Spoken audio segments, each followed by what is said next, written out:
Oi, eu sou o Pedro e tá começando, galera, mais um vídeo aqui no canal da Redilize, pessoal. Bom, como de costume, se você ainda não é inscrito no canal e gosta desse assunto de compostos, resina epóxi, do it yourself, biojoias e esculturas, se inscreve aqui no canal e ativa as notificações, porque toda semana aqui no canal tem pelo menos 3 vídeos sempre fresquinhos para você se deliciar nesse mundo incrível que é o mundo das resinas e compostos em geral. Hoje a gente vai falar, galera, sobre a resina epóxi flexível. É isso mesmo, flexível.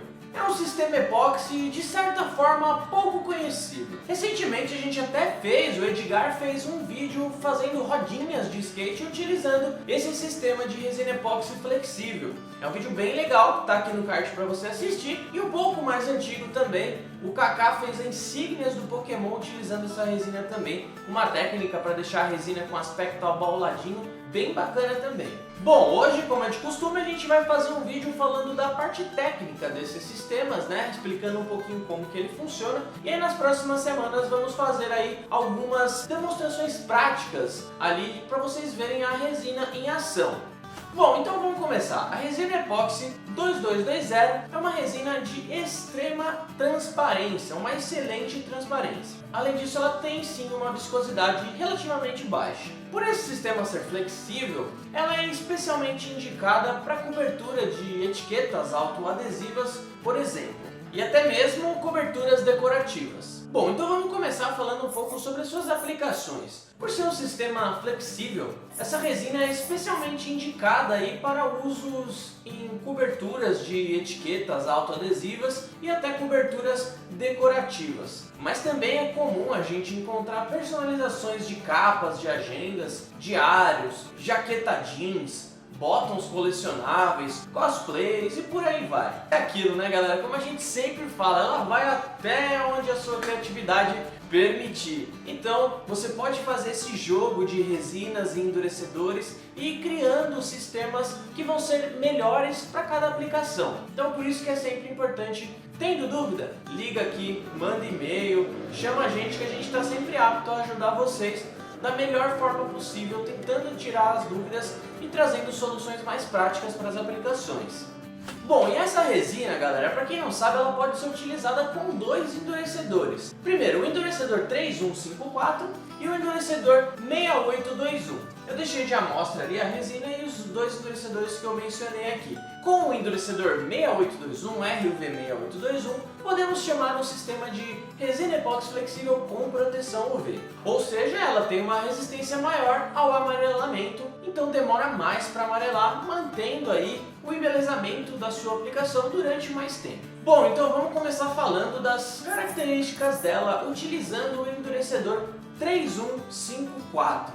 Lembrando que os links dos 2 sistemas que a gente está falando nesse vídeo aqui estão na descrição desse vídeo. Bom, então vamos lá. Proporção de uso 50%, ou seja, 2 para 1. Exemplo, 100 gramas de resina para 50 gramas de endurecedor. Aqui vão algumas informações técnicas que também são bem importantes, tá? A temperatura ambiente recomendada para manipular esse sistema é entre 18 e 30 graus. Depois de misturar os 2 componentes, você tem cerca de 20 a 30 minutos de tempo de trabalho. Lembrando que essa parte de mistura é bem importante, né, galera? Tem um vídeo que eu fiz recentemente falando os cuidados que você tem na questão da mistura e também qual mistura é melhor, manual ou automática. Se você não viu, tá aqui no card para ver. E essa questão de você ter 20 a 30 minutos de tempo de trabalho, é claro que pode variar muito, né, galera? Tanto para mais quanto para menos, dependendo da temperatura ambiente e a quantidade ali que está sendo manipulada.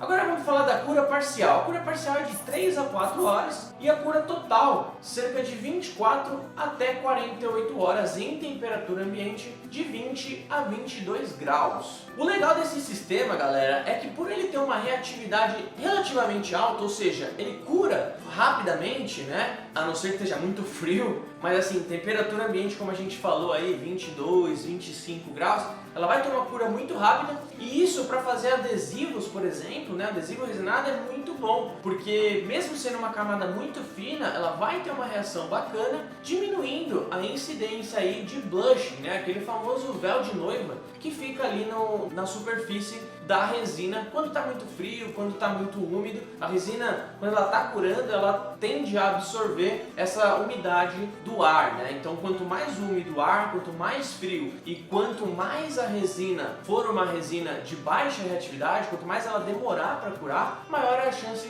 de aumentar esse blushing, né? Essa superfície com véu de noiva, como as pessoas chamam, que fica meio esbranquiçadinho. Então essa resina tende a ter menos isso por ter uma reatividade bacana utilizando esse endurecedor.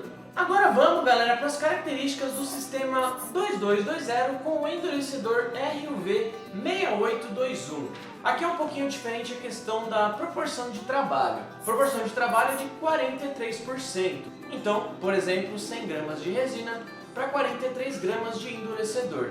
A temperatura ambiente recomendada para manipular esse sistema também é de 18 e 30 graus. E aí, como eu falei na questão da reatividade, o endurecedor 6821, como ele é um pouco menos reativo do que o endurecedor 3154, você tem um tempo de trabalho em torno de 50 minutos, ou seja, um pouco maior. Claro, mais uma vez deixando muito claro, dependendo também da temperatura ambiente e do volume ali misturado. A cura parcial é cerca de 6 a 8 horas, então também é bem mais do que a resina com endurecedor 3154. E a cura total a gente joga aí para 7 dias para garantir que tá tudo bem curadinho. É claro que isso se a aplicação tiver sido bem homogeneizada, né, galera? E a proporção de endurecedor também tiver sido respeitada. Essa é uma coisa chamada estequiometria. É um nome difícil, né? Mas isso é a relação da resina com o seu endurecedor, que existe a proporção de endurecedor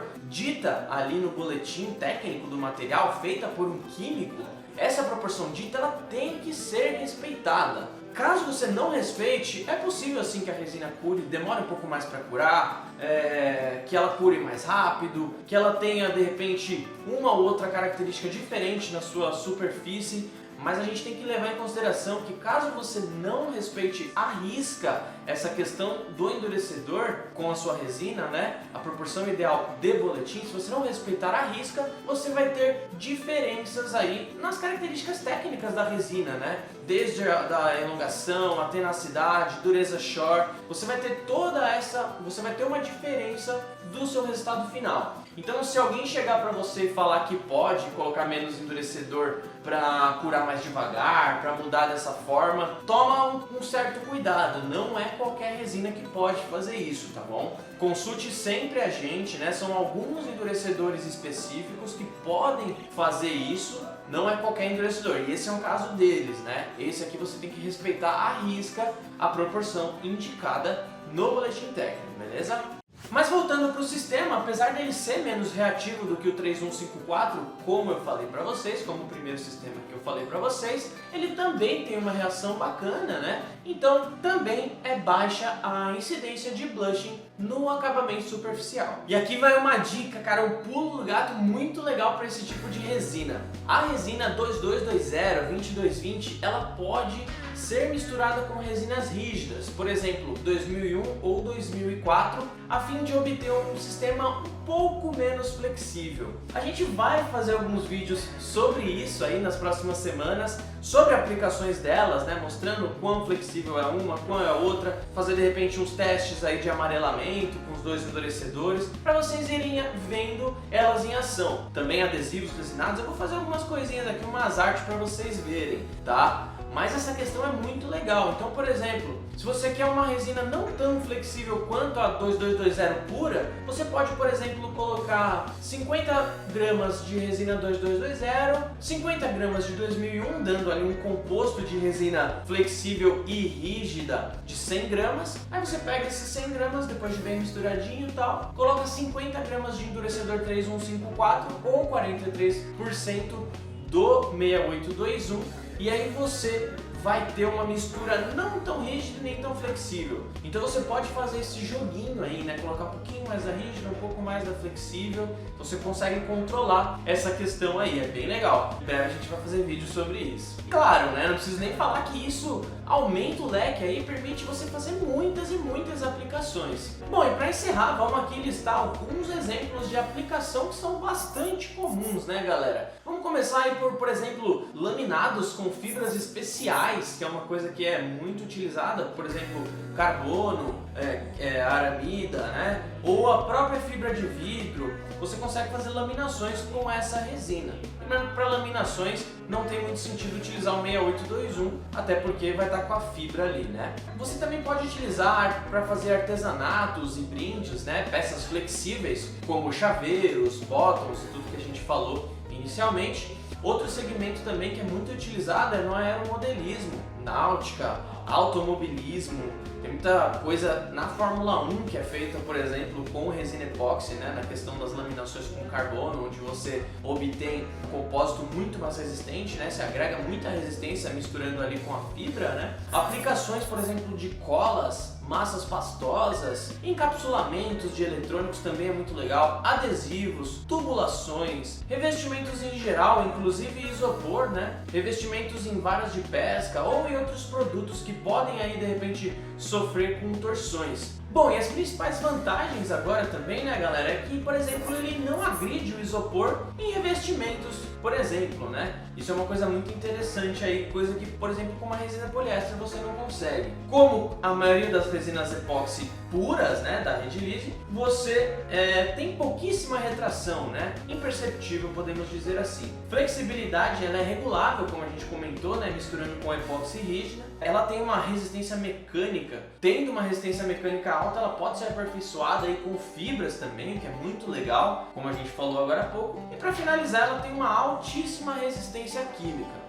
Bom, foi isso então, galera. A gente deu para dar um panorama bem legal. Então não percam as próximas semanas aí, a gente vai ter vídeos bem especiais sobre esse sistema, sobre essa resina, para vocês irem sentindo como ela funciona e aí agregando ela também no ateliê de vocês, onde vocês trabalham aí. Vocês podem ir agregando para fazer outros projetos muito bacanas. Espero que vocês tenham gostado. Não deixem de ver os outros vídeos aqui no canal, ó. Aqui embaixo tem o vídeo onde como eu falei pra vocês, onde eu ensino aí um conjunto de técnicas para você evitar bolhas trabalhando com resina epóxi. Dá uma olhadinha que é bem legal. E não se esquece de se inscrever e deixar o like. Eu vou ficando por aqui. Um abraço do Beduzão e falou!